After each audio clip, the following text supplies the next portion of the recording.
Suzuki's Chris Boric is launching an attack on Can-Am Grand National Cross Country Racing. The two-time and defending series champ is undefeated through the first 2 rounds of the 2011 season. The question is, can Boric be perfect, or is someone ready to step up today?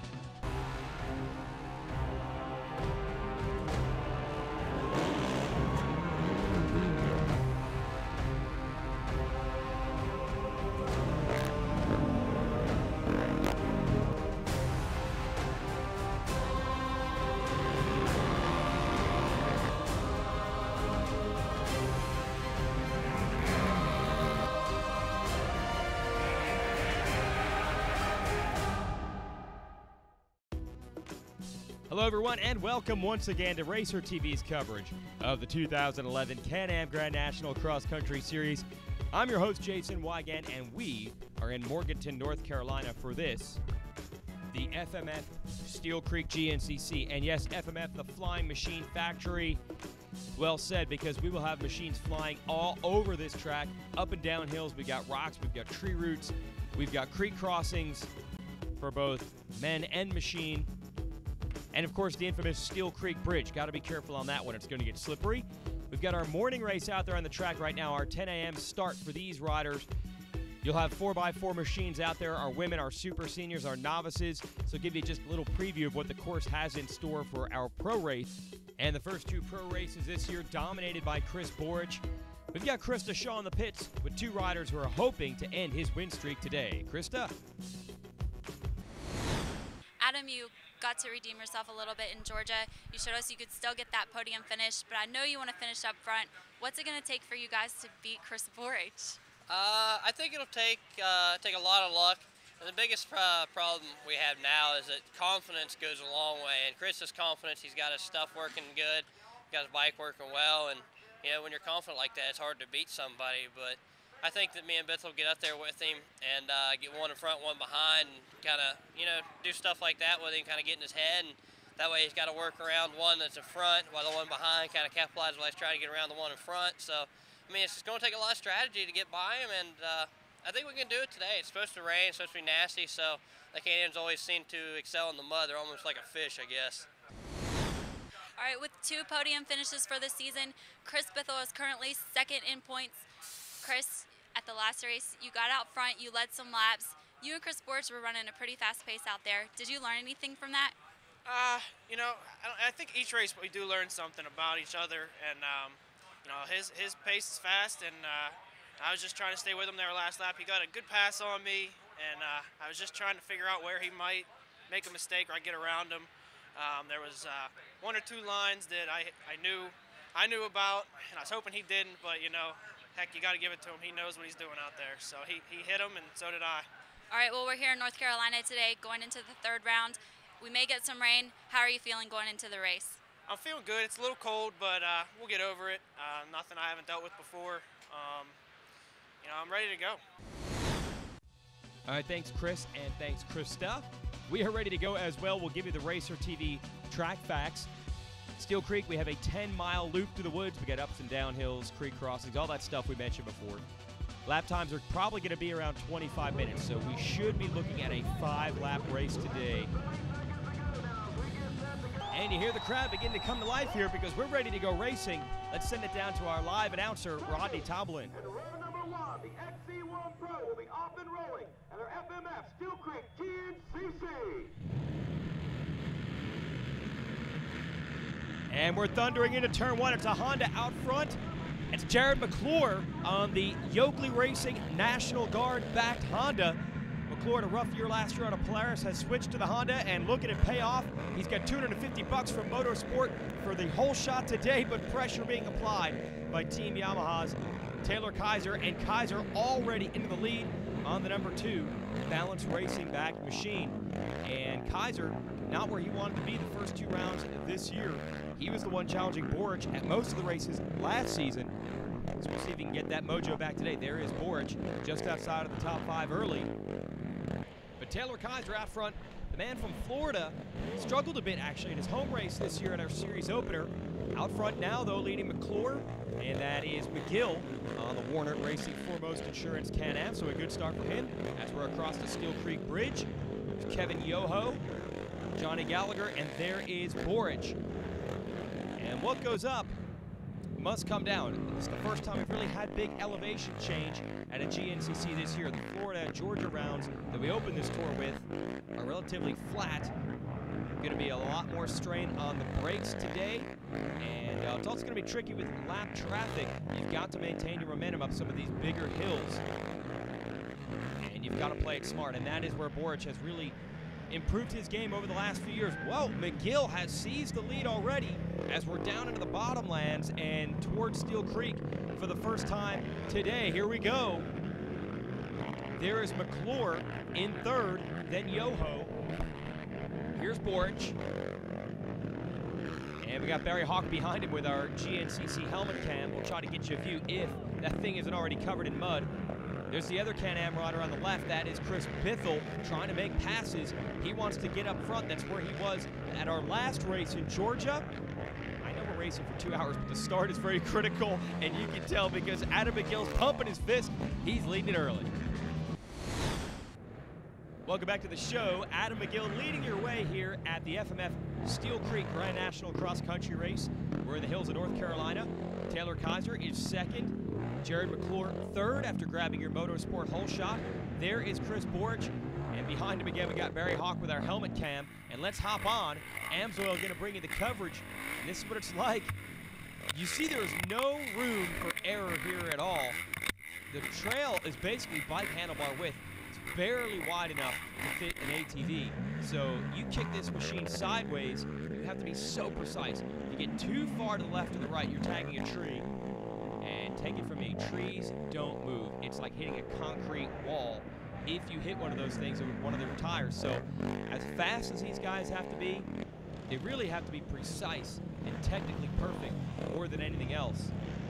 Especially when you consider how long these races are, to not make a mistake or hit one of these trees. Look at that, McClure able to thread the needle. You make one little mistake in a section like this, and your whole race is blown. So oftentimes these races come down to just 1 millisecond, a lapse of concentration here and there. That can be the ultimate deciding factor. Now, of course, you've got to be fast, you've got to be strong, you've got to be in shape, you've got to have the right equipment. But Chris Boric has prevailed so many times this year. Here he is coming through because of the last lap, when everyone's really picking up the pace, the track is rough, there's lap traffic everywhere, he is able to avoid those big mistakes.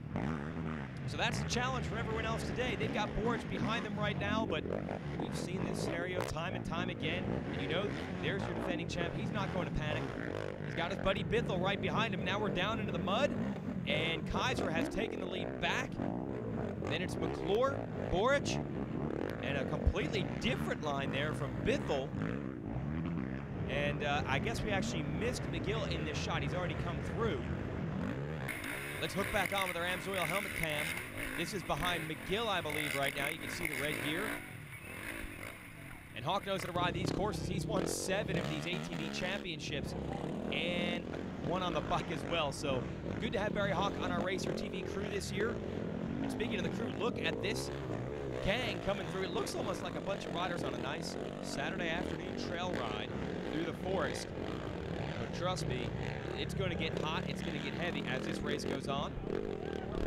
Shout out to Brian Wolfe there in the 341, making his transition up into the pro class this year, as is Kevin Yoho, who had a good start earlier. Well, there's McGill trying to put some distance between himself and Kaiser. Then it's McClure, Boric, and Bithell. And early in these races, what you're really trying to do is just put yourself in position to be there at the end. And I think we can already see who the contenders are today. Obviously, McGill, your leader. Kaiser, McClure, Boric, Bithell. These 5 riders have already established themselves as the men to beat here at Steele Creek. And we're, speaking of, going through Steele Creek right now. Not quite as muddy as it has been in years past. They're able to get onto some high ground. Yeah, it's sandy, yeah, it's whooped out, but that's a whole lot better than running through a creek, because it is cold today, and if you get your hands or your boots completely covered in that freezing cold water, man, that is going to make for a long race day. Now we'll snake our way through the grass track, and they set these courses up, these grass track areas near the finish line, because often these races do come down to the final lap and the final couple of turns, and as you can see, plenty of opportunity for passing. Boric has made a pass on McClure. McClure trying to get him back. I'm looking forward to that. If these guys can get close toward the end, and you can see Wolfe is actually closed up on Bithell. If it's that close in the last lap, you could see some passes right down there at the wire. McGill doesn't want that to happen. He's through pit lane for the second time today, and no issues. Meanwhile, into the pits for fuel, you've got Kaiser on the right, you've got Boric on the left, and they're going to go to the back of this train, and then they're going to hope they can make up ground later on. But did they take out enough fuel this time to get all the way to the finish? A long way to go. Looking at the Woods Warriors of the GNCC Tour, and we've had major shakeups since we went to break on Racer TV. Chris Bithell has gone all the way to the lead, and then he's got his teammate Adam McGill right behind him, and we'll hook on with our AMSOIL helmet cam, chase those two through the woods. Sounds good, huh? You see they're working their way to the top elevations, now headed back down. And with the Warner Foremost Can-Am boys hooking up and putting some distance between themselves, Boric, Kaiser, and the rest of the field, it's Brian Wolfe coming through next. They are going to try to run in formation, and the last 2 years these guys have been teammates. We've seen this happen time and time again. It doesn't really matter where they start. They seem to find each other, McGill and Bithell, during the race, and clearly they are comfortable chasing each other. I mean, this is like an ad right now for the Can-Am DS450, these two hooking up. We'll see if the Suzuki here of Boric or the Yamaha of Kaiser can close back in. Now, we have heard, though, that Kaiser might be in trouble beyond just track position. He did make a little bit of a wrong turn earlier in this race, and they've determined he was more than 25 feet away from the arrow. See the tree there on the left with the orange arrow? You have to be within 25 feet of those course markers all the way around the track. If you are not, you can be penalized, and we hear there may be a penalty coming via adjusted time at the end of this race. They're going to let these guys race it out, though, but we'll see if that affects Kaiser at the end. Right now, we know this. Chris Bithell has made the moves he needed to make. He's into the lead, but just as quickly as we thought the two Can-Ams might be able to make this a two-horse race, look, you got Boric and Kaiser just fighting those machines, trying to make that ground back up with Wolfe and McClure not too far back. Great racing here in North Carolina. And speaking of that, we're going to give you the highlights of our AM race today, where our 4x4s, our amateurs, our women, they get to have at it. This is your open 4x4 class, and another hole shot for Zach Sikowski. The man from Wisconsin has been awesome off the starts this year. We had a rollover. That's a lot of machine to get back onto all four wheels, but no problems there. Go back to the start for our women's class. Kristen Atwell, your defending class champion. Out front early in that one, she's got Tracy Checo in hot pursuit. And here is your utility unlimited division. The man who's been dominating that one is Cliff Beasley. And he's got your whole shot there. Cut forward a couple miles into the race. Michael Swift of the number 210 has grabbed the overall lead and is leading 4x4 open. 399 Rick Checo trying to chase him down. Yet the women's class looking to make up ground as well. And Checo's still putting pressure on Atwell. This is a great race as we race through Steele Creek. And now they've all kind of met in the middle, and that's what's interesting about these races. On some sections, the 4x4 machines are faster. In other areas, the women who are riding the lighter, smaller 450 Sport Quads have an advantage. Today, Dave Simmons there in the center wins your super senior class and the overall. Tracy Checo wins the women's class, she's second overall. And Michael Swift wins 4x4 open and is third overall. Great racing in our morning race, and great racing so far this afternoon. Chris Boric, Taylor Kaiser, they are really getting aggressive now. Brian Wolfe, Jared McClure trying to stay close with them. You've got two Can-Am riders fleeing out front. 3 laps complete, 2 laps to go here at Steele Creek. And you got to figure that Bithell and McGill, it's almost like you just know Chris Boric is going to be there in the end. You heard the confidence factor that McGill was talking about when we talked to him at the top of the show. There's Boric. No matter where he is halfway through the races, by the time the white flag comes out, he's always in position to strike and steal the win. And until these riders are able to prove it, they can hold him off on the last lap, they're going to be thinking about him. And they have reason to think about him now because he has caught up, he has closed the gap, he's brought Kaiser with him. It's a great race. Wolfe, McClure, not that far back. If they get a mistake from the leaders, one of those two could pull off the victory today. So here we go. We're headed down to the white flag in the final lap. Borich is right there. Kaiser is right there. Both challenging Bithell and McGill. And you like the fact that we've got multiple manufacturers up front. The Can-Am, the Suzuki, the Yamaha, the Honda. And here we are in the field section, in that grass track we mentioned earlier. You can make passes here, and Borich is looking to make one. He's already gotten back around McGill, and he's trying to make a run around Bithell. Down to the inside. Can't make it happen. White flag is out. We're ready for the stretch run. Stay tuned. Pedal to the metal, boys. Give it everything you got. Steele Creek Grand National Cross Country Race, and we have got a full-scale war here. Chris Bithell, Chris Borich, Adam McGill, Taylor Kaiser, and Barry Hawk gonna check out the mosquito spray here from Kaiser. Kaiser obviously having some engine problems, but it has not slowed his pace. Now these boys got to deal with lap traffic as well. Not as much steam from Kaiser's machine this time. Uh-oh, Chris Borich has gotten into the lead. How many times have we seen this happen on the last lap? It is an instant replay, for example, of our last race in Georgia. McGill and Kaiser third and fourth. These guys have to find something extra. The Borich fans in the woods cheering him. They want to see another patented last lap Chris Borich pass. They've seen it. Now they want to see another patented Chris Borich come from behind victory, and it might be en route. If I were Bithell, if I were McGill, Kaiser, you got to get desperate at one of these points. Although you can't really get aggressive if the guy's putting distance between you, and he's doing it now. He just saved something for the final lap, and they don't have any way to respond. Got a little bit of a change here. McGill now up to the number 2 spot, and he is keeping the heat on board, so he's going to give it a run. And Bithell, Kaiser, all right there. Kaiser picking a new line over there on the right. Short way around, but that's a steep climb. Not sure if that's going to pay off. Back into the open stuff. Where's Borich? McGill, Bithell, Kaiser come through. Where is your defending champ? There he is. And listen to his engine. Mechanical problems down the stretch, and McGill has got the opportunity now to grab his first victory in over 2 years. Bithell, Kaiser, they know the door is open as well. This is going to be a fantastic race down the stretch. Borich presumably out of the battle for the lead. Here we go now. McGill, look over his shoulder. He's in this grass track section. He has a couple of quad lengths between him and his teammate Bithell. We know you can make passes through here, but luckily McGill has opened up enough distance where I don't think anyone's going to be able to pressure him. McGill has been on the podium quite a bit the last couple of years, but today could be the breakthrough as Kaiser tries to get down to the inside on Bithell. Can't make it happen.